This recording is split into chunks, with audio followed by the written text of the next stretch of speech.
11th class का student हमेशा ये सोचता है कि यार सिर्फ 11th है ना मेरी बर्बाद हुई है और किसी की नहीं हुई, मेरा ही सिलेक्शन नहीं होगा, मेरे को ही फिजिक्स नहीं आती, मेरे को ही केमिस्ट्री नहीं आती, मेरे से ही एक्सेप्शन याद नहीं होते, मतलब मुझसे ही नहीं हो रहा, सबसे हो रहा है।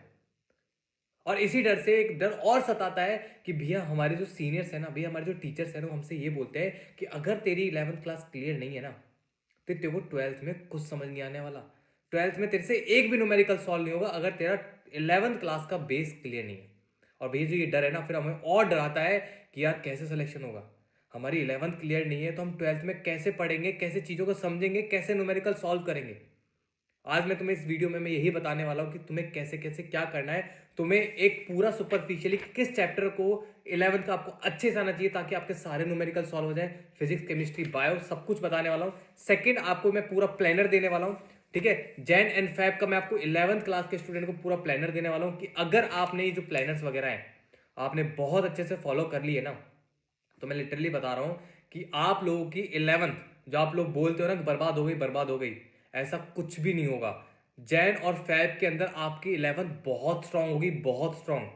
मैं खुद एक एग्जांपल हूं, मैं आईआईटी के लिए प्रिपेयर कर रहा था और आईआईटी लेवल आप जानते हो कितना टफ होता है, न्यूमेरिकल बहुत डीपली पूछे जाते हैं। एक न्यूमेरिकल को सॉल्व करने ना आधा आधा घंटा लेता था मैं, बट मैंने भी किया ना। मैंने जैन और फैब में 2 मंथ के अंदर मैंने बहुत अच्छे अच्छे टीचर्स से वन शॉट वीडियो से पढ़ा। आज मैं वही बताने वाला हूँ कि एक जो एवरेज स्टूडेंट है उसे किस टीचर से पढ़ना है, कैसे पढ़ना है, क्या करना है, क्या सीट सॉल्व करनी है, क्या पीवाईक्यू सॉल्व करनी है, कितने दिन में करना है, क्या क्या करना है, सब कुछ मैं बताने वाला हूँ। सो इस वीडियो का एंड तक देखना। एंड ये सारा कंटेंट ऑलरेडी मैंने टेलीग्राम पे डाल दिया है, तो ये जो प्लानर्स एंड ऑल है वहां जाके ले लेना, अपने पास सेव कर लेना और फॉलो करना स्टार्ट कर लेना। सो स्टार्ट करते। पहला तो मैं आपको ये बता देता हूँ चैप्टर्स कि भैया हमें 11th क्लास के ऐसे कौन से चैप्टर है जो हमें अच्छे से आने चाहिए। फिजिक्स से स्टार्ट करते हैं। मैंने पूरा मेंशन किया है, फिजिक्स में मैंने 4 to 5 चैप्टर्स मेंशन किए। पहला तो बेसिक्स मैथ, बेसिक्स मैथ के बाद वेक्टर, वेक्टर के बाद काइनेमेटिक्स एंड काइनेमेटिक्स के बाद ग्रेविटेशन।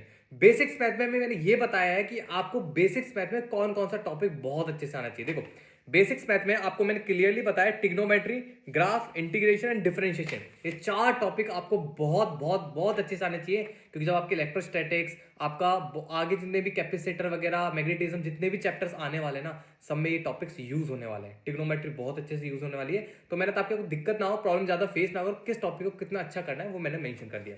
सेकंड, वेक्टर के अंदर कहां कहां यूज होता है। वेक्टर चैप्टर बहुत इंपॉर्टेंट है। बच्चा हमेशा यही कंफ्यूजन में रहता है कि यार वेक्टर चैप्टर यूज कहां होता है, यार वेक्टर चैप्टर कहां पे यूज होता है, कैसे यूज होता है। मैंने सारा बता दिया आपको कि ये चैप्टर इन इन चैप्टर्स में यूज होता है। साथ में मैंने ये भी बता दिया है कि आपको वेक्टर के अंदर कौन से 3 से 4 टॉपिक आपको पढ़ने हैं जो आपको आने चाहिए ताकि आपकी 11th अच्छी हो, साथ में आपकी जो 12th है वो बर्बाद ना हो। लाइक आपके 12th के सारे न्यूमेरिकल्स और सारे कंसेप्ट आपको अच्छे से समझ में आ जाए, ठीक है। वो मैंने से मेंशन कर दिया। Third topic kinematics. काइनेमेटिक्स के अंदर जितने भी फॉर्मुलेज हैं, S is equal to U T plus half A T square, इससे रिलेटेड जितने भी फॉर्मुलेज हैं आपको याद होने चाहिए क्योंकि ये फॉर्मुलेज आगे यूज होते हैं, राइट। उसके बाद ग्रेविटेशन। अगर आपको ग्रेविटेशन नहीं आता ना तो आपको इलेक्ट्रोस्टैटिक्स भी नहीं आएगा। तो ये 4 चैप्टर्स मैंने आपको बता दिए हैं। फिजिक्स का बेस है, अगर नहीं आता तो कहीं स्टैंड नहीं कर पाओगे, जीरो हो जाओगे, पहले बोल रहा हूं। तो ये 4 से 5 चैप्टर आप कर लेना। उसके बाद बात करते हैं केमिस्ट्री। केमिस्ट्री के लिए बहुत सारे बच्चे पूछे थे भैया केमिस्ट्री के लिए ऑर्गेनिक, इनऑर्गेनिक, फिजिकल हमारी बिल्कुल अच्छी नहीं है, क्या करें। क्योंकि जो 11th क्लास की स्टूडेंट की जो सबसे बड़ी प्रॉब्लम होती है मोल कॉन्सेप्ट। भैया हमें पता ही नहीं है एन ए क्या होता है, 1/Na क्या होता है, मॉलिकुलर मास क्या होता है, मॉलिकुलर वेट क्या होता है, ग्राम, ये सब कन्वर्ट नहीं कर पाते आप लोग, नहीं आता आपको। बट तुम्हारी दिक्कत नहीं है, सभी बच्चों को नहीं आता। एक बार में किसी को कोई चीज समझ नहीं आती। आज इसी टॉपिक पे मैं डिटेल में डील करूंगा कि किस टॉपिक को कैसे समझना है, कैसे पढ़ना है, कहां से पढ़ना है, ठीक है। केमिस्ट्री के लिए, फिजिकल केमिस्ट्री के लिए जो आपका 12th क्लास का बेस होगा 11th क्लास के चैप्टर, वो है आपका chemical equilibrium, mole concept and redox reaction, ठीक है। जो केमिकल इक्विलिब्रियम और मोल मोल कॉन्सेप्ट आपके कहां पे यूज होंगे, आपके केमिकल काइनेटिक्स एंड सॉल्यूशन में। आपका रिडॉक्स रिएक्शन कहां यूज होगा, आपको इलेक्ट्रोकेमिस्ट्री में, राइट। आप अब आते हैं इनऑर्गेनिक पे। इनऑर्गेनिक केमिस्ट्री के लिए मैंने आपके 2 चैप्टर्स मेंशन किए। पहला periodic table and chemical bonding, बहुत इंपॉर्टेंट है, बेस है। अगर आपको ये 2 चैप्टर नहीं आते तो आपकी 12th क्लास की इनऑर्गेनिक केमिस्ट्री पूरी बर्बाद है, पहले बोल रहा हूं पूरी बर्बाद है। इसलिए इन 2 चैप्टर्स को कर लेना, बहुत अच्छे से बेस बनाता है इनऑर्गेनिक का 12th क्लास का, डन। अब आते हैं organic chemistry. Major part 12th class की केमिस्ट्री में ऑर्गेनिक है। क्या है, ऑर्गेनिक। अगर आपको ऑर्गेनिक स्ट्रॉन्ग करनी है ना, मैं कह रहा हूं 95% जनता ऑर्गेनिक में खत्म होती है, खत्म। अगर आप लोग ऑर्गेनिक अच्छे से करोगे ना तो सिलेक्शन तुम्हारा वैसे ही हो जाएगा। केमिस्ट्री में वैसे ही तुम्हारे 140 प्लस नंबर आ जाएंगे, क्योंकि मैक्सिमम जनता की ऑर्गेनिक खत्म होती है। ठीक है, ऑर्गेनिक के लिए सबसे बेसिक जो चैप्टर्स है वो है नॉमेनक्लेचर, आइसोमेरिज्म, जीओसी1 एंड जीओसी2। ये 4 चैप्टर है, मैंने मेंशन कर दिया है पूरा। ये आपको प्लानर टेलीग्राम पे मिल जाएगा, ले लेना वहां से और देख लेना। ठीक है, प्लानर को डिस्कस करने से पहले मैं आप सभी को एक ऐप के बारे में बताना चाहूंगा, मीमो नीट ऐप। इंडिया का सबसे बेस्ट ऐप अगर आपको इस साल नीट क्लियर करना है, क्योंकि इस ऐप के अंदर वो सारे फीचर्स ऐड ऑन कर दिए गए हैं जिसके लिए बच्चे बहुत ज्यादा परेशान हैं कि भैया अब एग्जामिनर है ना हमसे स्टेटमेंट वाइज क्वेश्चन पूछता है, असर्शन रीजनिंग क्वेश्चन पूछता है, मैच द कॉलम पूछता है, वन वर्ड क्वेश्चन पूछता है, तो भैया प्रैक्टिस कहां से करें। बहुत सारे बच्चे डिफरेंट टाइप की बुक्स लाते हैं कि ये बुक बेस्ट है, ये बुक बेस्ट है, बट जब बुक करने बैठते हैं तो 2 से 3 दिन बाद ऐसा फील होता है कि यार नहीं अच्छी बुक। आपको इस ऐप के अंदर वो सारे फीचर्स मिलेंगे जिसकी आपको बहुत ज्यादा नीड है, और इस टाइम पे आपको अगर आपको नीट क्रैक करना है ना तो वो फीचर्स आपको मतलब पता होना चाहिए, उस टाइप के क्वेश्चन आपको प्रैक्टिस करने चाहिए। राइट, तो मैं डिस्कस करता हूं, पूरा डिटेल में बताता हूं। पहले क्वेश्चन प्रैक्टिस एंड रिवीजन। इस टाइम पे बच्चा बहुत ज्यादा डिफिकल्टी फेस कर रहा है कि भैया हमें पर डे पे कितने क्वेश्चन सॉल्व करने चाहिए, भैया हमें रिवीजन कैसे करना चाहिए।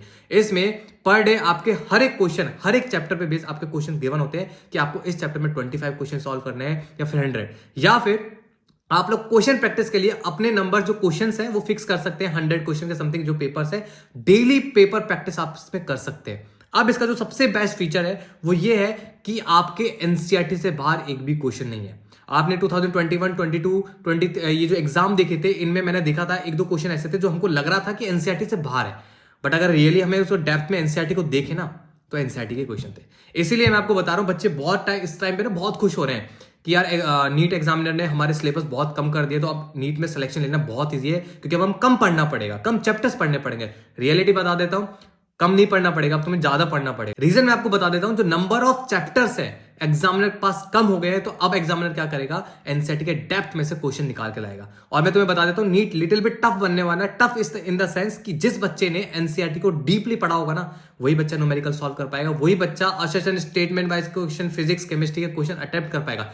पेपर इजी आएगा बट डेप्थ से आएगा, जो कि आपको कंफ्यूज करेगा। उसके लिए इस ऐप में सबसे बेस्ट फीचर ये है कि इसमें एनसीईआरटी के डेप्थ से क्वेश्चन बनाए हैं, हर पैराग्राफ से, हर टॉपिक से अच्छे क्वेश्चन बनाए। मतलब कि एग्जांपल देता हूं, अगर कोई बायो का एक चैप्टर रैंडमली उठाता हूं, मॉलिक्यूलर बेसिस ऑफ इनहेरिटेंस, उसमें से कोई भी पीसीआर वगैरह जो भी है, ठीक है, डीएनए के बारे में उठाता हूं, कोई भी एक टॉपिक निकालता हूं, उस टॉपिक को वो पैराग्राफ मेंशन होगा, मेंशन होने के बाद इस पैराग्राफ से ये स्टेटमेंट वाइज क्वेश्चन ऐसे बनेगा, पीवाईक्यूज ऐसे बनते हैं, और आपके assertion reasoning, statement wise question, then आपके match the column, one word question, सारे इसमें बहुत अच्छे से हर पैराग्राफ को अच्छे से कवर किया हुआ है।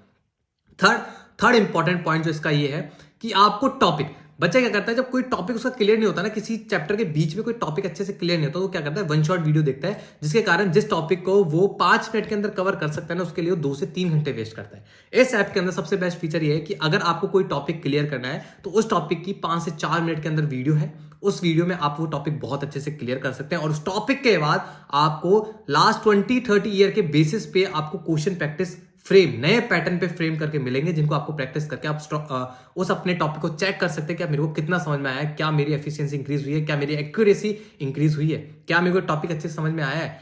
उसके बाद आपको एनएमसी ने, जैसे कि एनएमसी ने आपको बता दिया है कि डेप्थ से क्वेश्चन पूछा जाएगा, उसके बाद not out of NCERT, NCERT से बाहर कोई क्वेश्चन नहीं आएगा। उसके बाद इसमें जो कैप्सूल फीचर है, ये कैप्सूल फीचर कहते हैं कि अगर आपको कोई भी टॉपिक रैंडमली पढ़ना है कि मेरा टॉपिक ये वीक है, उसे कैप्सूल फीचर इसमें एड ऑन कर दिया गया है, जिसके लिए आप किसी भी रैंडमली टॉपिक को लाके पढ़ सकते हैं। ठीक है, टाइम वेस्ट नहीं करना पड़ेगा। टाइम इस टाइम पे बहुत इंपॉर्टेंट है, क्योंकि बहुत कम टाइम बचा आपके पास नीट एग्जाम के लिए। ठीक है, तो आपका इसमें सारे पीवाईक्यूज आउट ऑफ एनसीईआरटी बिल्कुल क्वेश्चन नहीं है। ठीक है, वन वर्ड क्वेश्चन है, मैच द कॉलम क्वेश्चन है, short answer statement wise question है, असर्शन रीजनिंग क्वेश्चन है। ठीक है, 4th 5th पॉइंट सबसे इंपॉर्टेंट, नोट्स। बच्चा इस टाइम पे बहुत डिफिकल्टी फेस कर रहा है कि भैया नोट्स, शॉर्ट नोट्स, भैया टॉपर के नोट्स। इसके अंदर आपको पैराग्राफ वाइज आपको नोट्स मिलते हैं, हर चैप्टर के आपको नोट्स अवेलेबल हैं। Physics chemistry bio, physics chemistry में बच्चे बोलते हैं मुझे एनसीईआरटी रीड करने में बहुत ज्यादा प्रॉब्लम होता है, मुझे ये नहीं पता कि इससे एक्सपेरिमेंट बेस्ड क्वेश्चन आएगा, इससे स्टेटमेंट वाइज क्वेश्चन आएगा, इससे ग्राफ बेस्ड क्वेश्चन आएगा। इसके अंदर जो नोट्स आपको गिवन है ना, हर टॉपिक के, हर चैप्टर के, वो आपको इस चीज से, डिफिकल्टी से फाइट करने में हेल्प करेंगे। ठीक है, सो ऑल द बेस्ट। इस ऐप के बारे में जो भी डिटेल्स है मैंने टेलीग्राम पे डाल दिया, आप वहां पे जाके एक्सेस कर सकते हैं, और डिस्क्रिप्शन में लिंक गिवन है, सो वहां से एक्सेस कर सकते हैं। सो ऑल द बेस्ट, अच्छे से प्रिपरेशन करें। अब बात करते हैं आपके planners. Physics chemistry bio 2 month का आपके लिए प्लानर है, जैन एंड फेब। 2 महीने के अंदर आपका पूरा 11 कवर हो जाएगा। ये जो प्लानर्स हैं मैं आज डिस्कस करने वाला हूं। पहले स्टार्ट करते हैं आपके फिजिक्स से, ठीक है। फिजिक्स हम सबसे पहले लेंगे आपकी, एंड फिजिक्स में आपको वन शॉट वीडियोस लेनी है। देखो बच्चे को अभी ये डाउट आ रहा होगा कि भैया मैं फिजिक्स में वन शॉट वीडियोस ही क्यों देखूं, मैं डिटेल क्यों ना देखूं।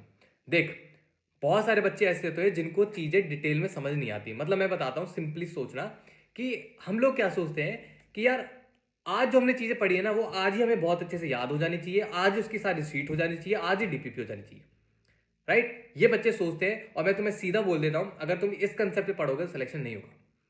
तुम्हें कम से कम एक चैप्टर को अच्छे से समझने में कम से कम है ना हफ्ता भर लगता है, 1 हफ्ता लगता है, और साथ में आपको उस चैप्टर को मल्टीपल टाइम रिवाइज करना पड़ता है। जैसे बेसिक्स मैथ स्टार्टिंग में बहुत ईजी होता है, बट बच्चे बहुत अच्छे नंबर भी लाते हैं, राइट। बट जैसे धीरे धीरे धीरे धीरे लेवल इंक्रीज होता है तो kinematics, NLM, work power, centre of mass, rotation motion, जैसे ये चैप्टर्स आते हैं बच्चा डरने लगता है कि यार ये क्या हुआ है। और बच्चा ये सोचता है कि यार पहले तो नंबर बहुत अच्छे आ रहे थे, अब क्या हो गया। हुआ कुछ नहीं है, मेहनत तू पहले भी 12 घंटे ही कर रहा था, अब भी 12 घंटे ही पढ़ रहा है, पहले भी होमवर्क कर रहा था, अब भी होमवर्क कर रहा है। बट डिफरेंस ये है कि तू ये सोचने लग गया है कि जो मैं पढ़ूंगा ना वो मेरे को एक बार में ही आना चाहिए। ऐसा नहीं होता। बेसिक्स में बहुत इजी चैप्टर है, आप एक बार पढ़ते हो, 2 बार पढ़ते हो, आपको समझ में आ जाता है। रोटेशन मोशन एक ऐसा चैप्टर है, अगर आप 2 बार पढ़ते हो, 3 बार पढ़ते हो, 4 बार पढ़ते हो, 5 बार पढ़ते हो, तब जाकर आपको समझ में आता है।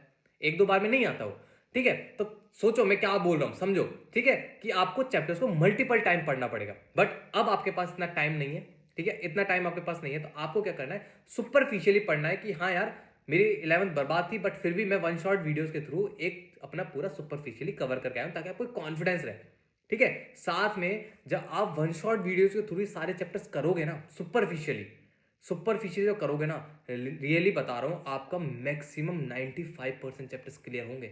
आप करके देखना। यही प्लानर मैंने फॉलो किया था और इसी प्लानर से मैंने अपना पूरा जेई, नीट और केवीपी बैच तीनों एग्जाम क्लियर किए थे।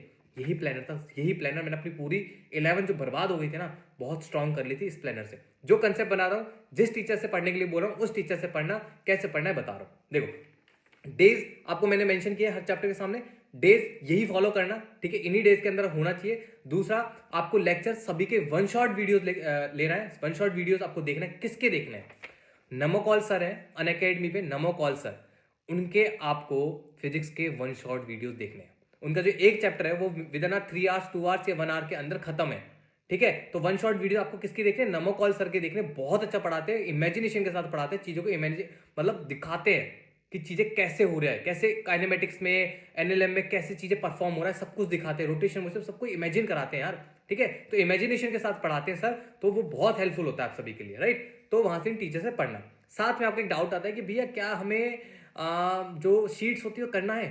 देखो शीट्स अगर आप किसी इंस्टीट्यूट को फॉलो करते हो तो मैं आपको बोलूंगा एक्सरसाइज 1 आपको करना है, एक्सरसाइज आपको 1 करना है। साथ में अगर आप पीवाईक्यूज के लिए आपके पास टाइम है तो पीवाईक्यूज आप सॉल्व कर सकते हैं, ताकि आपको एक एक्सपीरियंस हो जाए कि यार हमसे कैसे एग्जाम्स में क्वेश्चन पूछे जाते हैं, राइट। अब मैंने हर चैप्टर में आपको फिजिक्स में 2 दिन दिया है, तो एक एवरेज बच्चा भी है ना जिसने कुछ भी नहीं पढ़ा, वो कैसे करेगा, एक दिन में अपने सारे लेक्चर कंप्लीट करेगा, दूसरे दिन अपने डीपीपी नोट्स रिवीजन करेगा, राइट। ये आपको सिंपली करना है, डेज आप मेंशन करता, और साथ में जैसे जैसे आपका कंप्लीट होता जाए, जो सब्जेक्ट जो चैप्टर आपका कंप्लीट हो जाए, इसका प्रिंट आउट निकालना, इसका प्रिंट आउट निकालना, निकालने के बाद टिक करते जाना। इन पेजेस को अपने वॉल पे पेस्ट कर लेना प्रिंट आउट निकाल के, और टिक करते जाना। जब ये टिक आप देखोगे ना तो कॉन्फिडेंस नेक्स्ट लेवल का होगा। सिर्फ आपको 11th के लिए यही करना है, इसी प्लानर को फॉलो करना है। और फिजिक्स में 2 दिन आपको मैंने हर चैप्टर के लिए दिया है। सेम आपको मैं केमिस्ट्री की बात बता देता हूँ। केमिस्ट्री में मैंने आपको कुछ अल्टरनेटिंग डेज दिए हैं। कैसे दिए कि किसी चैप्टर में 2 दिन दे दिया है, किसी में 1 दिन दे दिया है, किसी में 3 दिन दे दिए हैं। वो मैंने लेक्चर्स देखे हुए हैं, इसीलिए मैंने उन बेसिस पे आपको दिए। तो आपको केमिस्ट्री में किन सर को फॉलो करना है, आपको पारा सर को फॉलो करना है, जो कि अनअकैडमी में बहुत टाइम पहले पढ़ाते थे, राइट। आपको पारा सर को फॉलो करना है, पूरी 11th क्लास की केमिस्ट्री उनसे करनी है। अगर आपको लगता है कोई बेस्ट टीचर और है जिनसे मेरे को बहुत अच्छा समझ में आता है, आप उन टीचर को फॉलो कर सकते हो। बट द थिंग इज कि हमें चैप्टर आना चाहिए, समझ में आना चाहिए, ठीक है, समझ में आना चाहिए। सेम मैंने इसमें बोल दिया है, आपको बता दिया है कि आपको एक्सरसाइज 1 सॉल्व करनी है, आपके मॉड्यूल की एक्सरसाइज 1 सॉल्व करनी है, तभी कंसेप्ट आपके अच्छे से क्लियर होंगे। पीवाईक्यू सॉल्व करने हैं, टीचर का नेम मैंने मेंशन कर दिया है, डेज मैंने मेंशन कर दिया है। उसके बाद आपका आता है फिर बायो में आपको जो स्ट्रिक्टली टीचर्स को फॉलो करना है, Ritu ma'am and Garima ma'am. मेरे को रितु मैम से बहुत अच्छा लगता था पढ़ के, मेरे को सारी चीजें बहुत अच्छे से क्रिस्टलाइन क्लियर होता था, तो मैं रितु मैम को प्रिफर करता था। और मैंने सारे अपना बायो वहीं से स्ट्रॉन्ग किया था, वन शॉट वीडियोस ले लेके। तो आप लोग क्या करोगे, अपने ऋतु मैम या गरिमा मैम या फिर डॉक्टर विपिन सर हैं जो कि अभी पीडब्ल्यू में पढ़ा रहे हैं, उनसे आप पढ़ सकते हैं। और ये सारा उनके थ्रू पूरा प्लानर कंप्लीट करेंगे, वन शॉट वीडियो देखेंगे, बायो में सारे वन शॉट वीडियो देखेंगे। डेज मैंने मेंशन किए हुए हैं। आपके मॉड्यूल की एक्सरसाइज 1 आपको सॉल्व करनी है, साथ में आपको पीवाईक्यू सॉल्व करना है। डन। ये सारा मैंने आपको प्लानर दे दिया है, जाओ टेलीग्राम पे ले लो और स्ट्रिक्टली फॉलो स्टार्ट कर देना, ठीक है। अब इसमें बच्चा करेगा कि क्या कैसे करना है। देखो, अगर आप लोग है ना, अगर आप लोग तीनों सब्जेक्ट को पैरेलली लेके चलोगे ना, कि भाई मैंने आज बायो का आधा चैप्टर कर लिया, ठीक है, आज मैंने केमिस्ट्री का आधा चैप्टर कर लिया, आज मैंने फिजिक्स का आधा चैप्टर कर लिया, तो 2 दिन में आपके तीनों सब्जेक्ट के एक एक चैप्टर कंप्लीट हो जाएगा। तो भी आपका मतलब 60 डेज के अंदर, विद इन 2 मंथ के अंदर पूरा सिलेबस बहुत स्ट्रांग हो जाएगा, बहुत स्ट्रांग। और मैं, मेरे को पता है कि मैक्सिमम जो कोटा में बैचेस स्टार्ट होते हैं या फिर जो भी लोकल इंस्टीट्यूट होते हैं उनके जो स्टार्ट होते हैं बैचेस 12th क्लास के, वो फैब के बाद ही होते हैं, जनवरी और फैब के बाद ही होते हैं, ठीक है। तो फैब के बाद होते हैं, तो आपके पास अभी 2 महीने का टाइम है, आप लोग बहुत अच्छे से यूटिलाइज करें, ठीक है। सो ऑल द बेस्ट, अच्छे से प्रिपरेशन करें।